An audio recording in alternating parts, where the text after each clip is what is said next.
నమస్తే. ఇన్నాళ్ళు నన్ను సపోర్ట్ చేస్తూ, ఎంకరేజ్ చేస్తూ మీ ప్రేమని నాకు అందిస్తున్న ప్రతి ఒక్కరికి కృతజ్ఞతలు. అలాగే ఈ వీడియో కూడా ఖచ్చితంగా మీకు ఉపయోగపడుతుంది. లైక్, షేర్ అండ్ సబ్స్క్రైబ్ చేసి మీ సపోర్ట్‌ని నాకు అందించండి. అలాగే ఈ వీడియో పట్ల మీకున్న అభిప్రాయాన్ని కామెంట్ సెక్షన్‌లో కామెంట్ చేసి తెలియజేయండి. ఇప్పుడు వీడియోని చూద్దాం. నేను మీ జయశంకర్ సిస్లా. మన పిల్లలకి పుట్టిన తేదీని అనుసరించి బలమైన సంఖ్యాబలంలో పేరు పెడదాం. సమాజానికి, దేశానికి బలమైన పౌరులనిద్దాం. ఏ ఇంట్లో కూడా అర్ధాయుష్ మరణాలు లేకుండా చేద్దాం. నమస్తే, వెల్కమ్ టు అవర్ ఛానల్. నేను కుప్పా పద్మిని. ప్రస్తుతంతో పాటు ప్రముఖ ఆధ్యాత్మికవేత్త, ఆస్ట్రోన్యూమరాలజిస్ట్, వేదిక్ వాస్తు స్పెషలిస్ట్, శ్రీ విద్య మరియు హనుమత్ ఉపాసకులు బ్రహ్మశ్రీ డాక్టర్ శివయోగి సిస్లా జయశంకర్ గారు మనతో పాటు ఉన్నారు. మాట్లాడదాం సార్. నమస్కారం సార్. ఆయుష్మతి భవ. సార్, ఈ 22వ తారీఖు అత్యంత వైభవంగా గురువారం, పుష్యమి నక్షత్రం రాబోతోంది. గురు పుష్యమి యోగం ఏర్పడబోతోంది. మాఘమాసం అంటేనే అత్యంత పరమ పవిత్రమైనటువంటి మాసము. అన్ని చాలా వైభవంగా మనం జరుపుకునేటటువంటి తిథులన్నీ వస్తుంటాయి. రథసప్తమి, భీష్మ ఏకాదశి, మాఘీ పౌర్ణమి. సో ఇట్లాంటి అంటే శుక్లపక్షంలో వస్తోంది కాబట్టి కళలు బాగా పట్టు ఉన్నటువంటి సమయంలో గురు పుష్యమి యోగాన్ని రావటం ఎలా చూస్తారు, ఎలా ఆ రోజున వినియోగించుకోవచ్చు అనేది మీ ద్వారా తెలుసుకోవాలనుకుంటున్నాను. అలాగే మీరు ఒక న్యూమరాలజిస్ట్ కూడా కాబట్టి ఆ డేట్ ను ఒకసారి చూస్తే రెండ్లు చాలా విరవిగా కనపడుతున్నాయి. 2-2-2-2-2-4. సో రెండ్లు బాగా డేట్ 22-2-2024. డెస్టినీ అంటే మొత్తం టోటల్ ని యాడ్ చేస్తే వచ్చేది టోటల్ నెంబర్ 5. 4 అంటే రాహు, 5 అంటే బుధుడు. సో ఇది ఏం ఇండికేట్ చేస్తుందంటే ఆ రోజుని ఎవరు వినియోగించుకుంటారో వాళ్ళకి బుధుడు అనుగ్రహం లభిస్తుంది.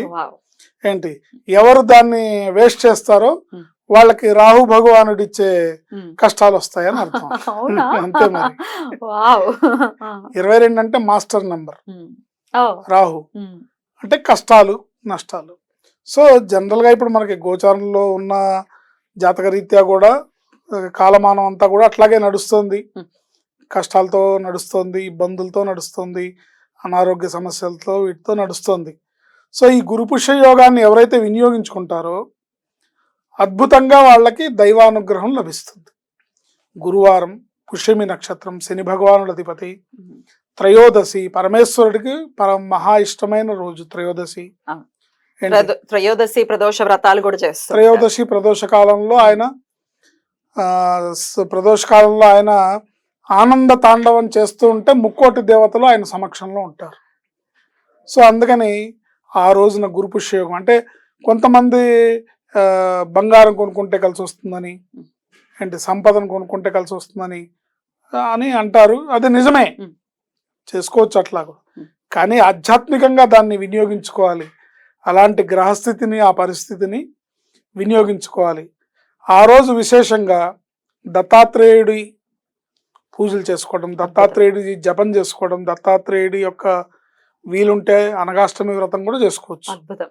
ఏంటి, దత్తాత్రేయ వ్రతం చేసుకోవచ్చు, లేదా దత్తాత్రేయుడి దర్శనం చేసుకోవచ్చు. ఇప్పుడు ఎట్లా అయిపోయిందంటే గురువు అనగానే సాయిబాబా గురించి మాట్లాడుతున్నారు కానీ దత్తాత్రేయుడు, ఇప్పుడు గురువారం అనగానే ప్రతి సాయిబాబా గుడి కిటకిటలాడుతూ కనబడుతుంది. గురువు అంటే ఆది గురువు దత్తాత్రేయుడికి పైన పరమేశ్వరుడు ఉన్నాడు. ఏంటి, మనకి గనక సనాతన సాంప్రదాయంలో చూసుకుంటే మనకి గురువు కృష్ణం వందే జగద్గురు. ఫస్ట్ గురువు మన కృష్ణుడు, తర్వాత వ్యాసుడు, తర్వాత ఇంకా మన గురువులందరూ వస్తారు. ఓకే. సో ఆ రోజు జపం చేసుకునే వాళ్ళకి, అనుష్ఠానం చేసుకునే వాళ్ళకి అద్భుతమైన అలభ్య యోగం. బ్రహ్మాండంగా మీరు సాయంత్రం పూట చక్కగా కుబేర పాశుపత అభిషేకం చేసుకుంటే అద్భుతమైన ఫలితం ఉంటుంది. ఎటువంటి కష్టాల నుంచి అయినా బయటపడి ఆర్థిక సమస్యలు ఉన్న వాళ్ళు కుబేరు పాశుపత ఏకవార రుద్రాభిషేకం దాన్ని చేసుకోవడం ద్వారా అద్భుతమైన ఆర్థికాభివృద్ధి లభిస్తుంది. దత్తాత్రేయుడు పూజ చేసుకోవచ్చు. అట్లాగే మీ గురువులు మీ అనుష్ఠానం ఏదుందో దాన్ని కూడా చేసుకోవడం ద్వారా గురువు అనుగ్రహం లభిస్తుంది. ఖచ్చితంగా సార్. ఈ ముహూర్తం అనేది మనం చూస్తే మన సనాతన ధర్మంలో ముహూర్తానికి ఖచ్చితంగా పెద్దపీట వేశారు. ప్రతిదీ ఏ శుభకార్యం చేసినా మనం ముహూర్తాన్ని బేస్ చేసుకునే చేస్తూ ఉంటాం. ఇది ప్రకృతి ఇస్తున్నటువంటి ముహూర్తం అని ఖచ్చితంగా మనం చెప్పుకోవచ్చు. 100కి 100 ప్రకృతే పెట్టి పంపిస్తోంది ముహూర్తాన్ని.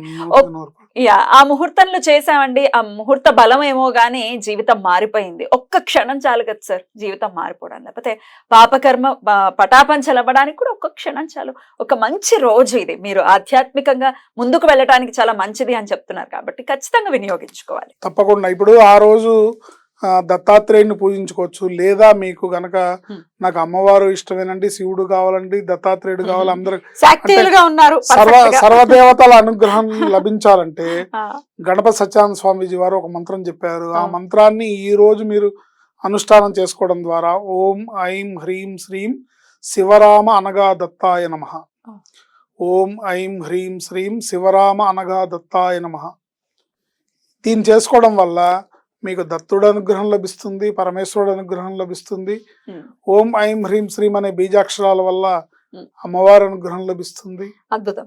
ఏంటి అనగా లక్ష్మి అంటే లక్ష్మీదేవి, దత్తాత్రేయుడు సాక్షాత్ విష్ణుమూర్తి అంశ. ఏంటి త్రిమూర్తి ఆత్మ కూడా దత్తాత్రేయుడు, కానీ అందులో మెయిన్ సోల్ అనేది విష్ణుమూర్తి. ఏంటి సో అందుకని ఎందుకు లక్ష్మీదేవి పక్కన ఉంటుందనా? అంతేనా? అంతే. ఎన్నిసార్లు చేయమంటారు ఈ మంత్రాన్ని? 108 సార్లకు తగ్గకుండా ఉదయం పూట మీరు కాస్త శుచి శుభ్రతతోని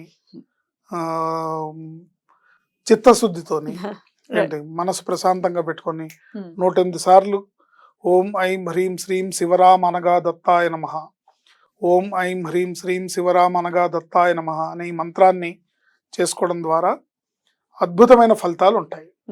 ఏంటి అవకాశం ఉన్న వాళ్ళు సాయంత్రం ప్రదోష వేళలో కుబేర పాశుపత ఏకవార రుద్రాభిషేకం చేయించుకోండి. బ్రహ్మాండమైన ఆర్థిక అభివృద్ధి వస్తుంది. ఇప్పుడు సమస్య అంతా ఆర్థికంతోనే కాబట్టి ఎందుకంటే ప్రతి త్రయోదశి శుక్లపక్షంలో వచ్చే త్రయోదశి, కృష్ణపక్షంలో వచ్చే త్రయోదశి. కృష్ణపక్షంలో వచ్చే త్రయోదశికి చాలా మంది మాస శివరాత్రిగా చేస్తారు, కానీ శుక్లపక్షంలో వచ్చే త్రయోదశి కూడా చాలా విశేషమైనది. రెండు త్రయోదశులు పరమేశ్వరుడికి చాలా విశేషమైనవి. విష్ణుమూర్తికి ఏకాదశి ఎంత పవిత్రమైందో త్రయోదశి పరమేశ్వరుడికి అంత విశేషమైంది. సో ఆ త్రయోదశి ప్రదోష వేళని ఉపయోగించుకుంటూ బ్రహ్మాండంగా పుష్యమి నక్షత్రంలో పరమేశ్వరుడు అనుగ్రహం లభిస్తే, గురుగ్రహం వల్ల ఏదన్నా దోషాలు ఉన్నా మీ జాతకంలో, శనిగ్రహం వల్ల ఏదన్నా దోషాలు ఉన్నా, ఒక్క గురుగ్రహం శనిగ్రహం ఏంటి నవగ్రహంలో ఏ దోషాలు ఉన్నా కూడా అన్ని పటాపంచలై తప్పకుండా మంచి అద్భుతం సార్. చాలా చాలా మహిమాన్వితమైనటువంటి రోజుగా ఖచ్చితంగా కన్సిడర్ చేయొచ్చు ఈ గురువారాన్ని. అటు గురుదేవుని అనుగ్రహం పరిపూర్ణ, గురువు అనుగ్రహం ఉంటే ఇంకా మనకి లోటంటూ ఏమీ ఉండదు. కాబట్టి మీరు చెప్పిన విధంగా మన గణపతి సచ్చిదానంద స్వామి వారే ప్రాచుర్యం తీసుకొచ్చారు అనఘా స్వామిని గురించి కానీ, అనఘా లక్ష్మి గురించి, అనఘాష్టమి వ్రతాల గురించి కానీ. అందుకు ఆయనకి కృతజ్ఞతలు ఈ సందర్భంగా తెలియజేస్తూ వారికున్న తపోబలంతో ఖచ్చితంగా కొన్ని సర్వకాల సర్వావస్థలందు సర్వులు చేసుకోదగిన కొన్ని మంత్రాలని సమాజానికి ఇచ్చారు. అవి చేసుకోవడం ద్వారా అద్భుతమైన రక్షణ పొందుతారు.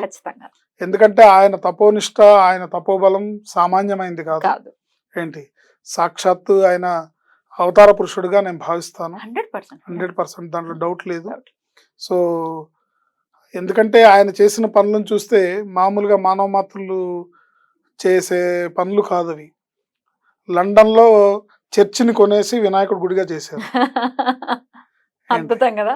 లండన్ లో ఇక్కడ మారిపోతూ ఉన్నారు విరివిగా. ఇక్కడ ఇదంతా కుక్క బిస్కెట్లు వేస్తే పోయినట్టు పోతున్నారు. మన సనాతన సాంప్రదాయం, మన సనాతన ధర్మం యొక్క, మన ఈ జాతి సంపదని, ఔన్నత్యాన్ని తెలుసుకోలేక మారుతున్నారే తప్ప అదర్వైజ్ ఇప్పుడు పాశ్చాత్యులంతా హిందువులుగా మారుతున్నారు. ఏంటి తెలుసుకోని అజ్ఞానంతో మన వాళ్ళు కొంతమంది అటువైపు మొగ్గు చూపుతున్నారు. ఇప్పటికి చాలా మార్పు వచ్చింది. ఈవెన్ అయినా కూడా ఇంకా వస్తుంది. తెలుసుకోవాలి ఎవరు నిజం, ఏది నిజం, ఏది అబద్ధం, ఏది సత్యం అనేది మనం తెలుసుకుంటే ఆ ధర్మం అనేది మనకు తెలుస్తుంది. ఇది సనాతన ధర్మం ఇవాళ వచ్చింది కాదు, కొన్ని వేల లక్షల సంవత్సరాల నుంచి అందరూ పాటిస్తున్న ధర్మం, మన వేదాలు, అపౌరుషేయాలు ఎన్నో ఏళ్లుగా, ఎన్నో లక్షల సంవత్సరాలుగా మానవ జాతికి అందించబడిన శృతులు, స్మృతులు, పురాణాలు ఇవన్నీ కూడా ఇతిహాసాలు. Right sir. సో శృతి స్మృతి పురాణానాం ఆలయం కరుణాలయం నమామి భగవత్పాద శంకరం లోకశంకరం. సో ఈ యుగంలో గురువు అంటే ఆది శంకరాచార్యులు వారు. Yeah. ఏంటి అందుకని మీ మనసుకు తోచిన విధంగా మీరు కృష్ణుడు పూజ చేసుకున్నా కూడా అది గురువుకి చెందుతుంది, మీరు పరమేశ్వరుడికి చేసుకున్నా కూడా గురువుకి చెందుతుంది, ఖచ్చితంగా. మీరు దత్తాత్రేయుడిని పూజించినా గురువుకి చెందుతుంది.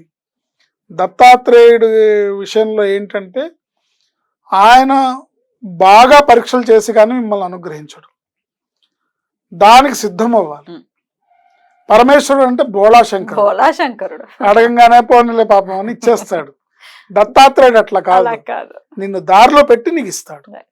అందుకని అది తెలుసుకొని మనం వెళ్తే శ్రీదత్త శరణం మమ అనే మంత్రాన్ని చేసుకోవచ్చు. Right. ఆ రోజంతా కూడా శ్రీదత్త శరణం మమ, శ్రీదత్త శరణం మమ అని చేసుకోవచ్చు. తప్పకుండా. ఇలా చేసుకోవడం ద్వారా Right. అద్భుతమైన ఫలితాలు ఉంటాయి. ముఖ్యంగా చూసుకున్నట్టయితే ప్రదోష వేళలో కుబేర పాశుపత ఏకవార రుద్రాభిషేకం అద్భుతమైన ఫలితాన్ని ఇస్తుంది. అద్భుతం సార్, చాలా చాలా అద్భుతంగా వివరించారు. కృతజ్ఞతలు సార్. నమస్కారం. ఆయుష్మతి.